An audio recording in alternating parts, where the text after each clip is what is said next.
आज मैं धनु और मीन लगन की कुंडली में बुध को केंद्राधिपति दोष कैसे लगता है ये बताने जा रहा हूँ। देखिए मित्रों, धनु लगन की कुंडली में बुध सप्तम स्थान का स्वामी है, बुध दशम स्थान का स्वामी है।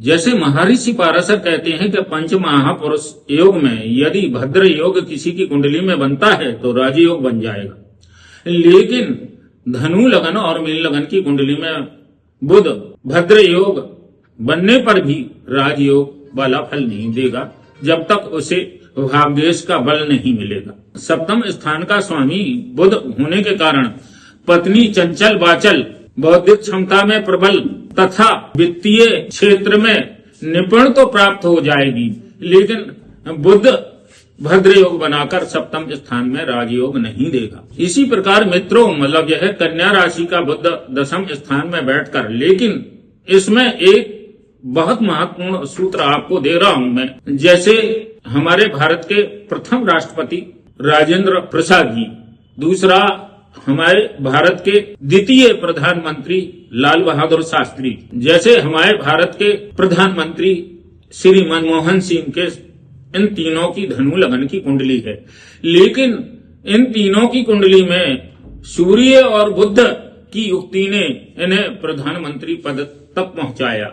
लेकिन मैं आपको ये भी बताना चाहता हूँ, भाग्य सूर्य धनु लगन की कुंडली में श्रेष्ठ फल देता है। सूर्य को राज्य कृपा का कारक ग्रह कहा गया है, तो बिना सूर्य के धनु लगन की कुंडली में राजयोग बन ही नहीं सकता है।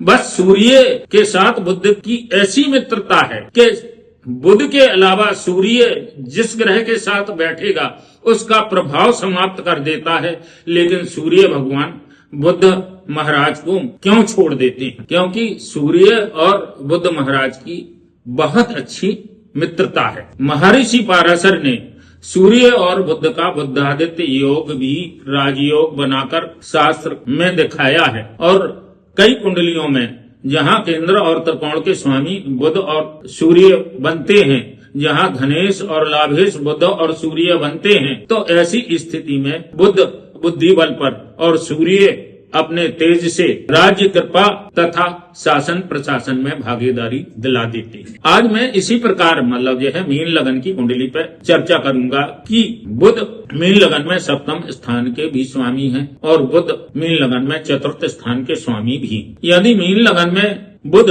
सप्तम स्थान में बैठे हैं तो पत्नी बहुत ज्ञानी प्राप्त होगी। पत्नी बड़ी चंचल बाचाल और साहित्यकार, कवि और कलाकार भी अगर शुक्र का मिलन सप्तम से हो गया तो मिलेगी। बुध अगर चतुर्थ स्थान में मिथुन राशि का बैठा है और धनु राशि का को देख रहा है तो ऐसे व्यक्ति फाइनेंस और वित्त और लेखन कला में बड़े निपुण होते हैं। अगर बुध का संबंध शुक्र से बन गया तो ऐसे व्यक्ति कलाकार, कवि, साहित्यकार भी बन सकते हैं। लेकिन ये बुध धनु और मीन लगन में अकेला बुध भले ही भद्र योग बना रहा हो, लेकिन भद्र योग बनाने पर राजयोग नहीं देगा, क्योंकि बुध धनु और मीन लगन में केंद्राधिपति दोष से पीड़ित महर्षि पाराशर मानते हैं। मैं नहीं कह रहा हूँ, ये महर्षि पाराशर कहते हैं।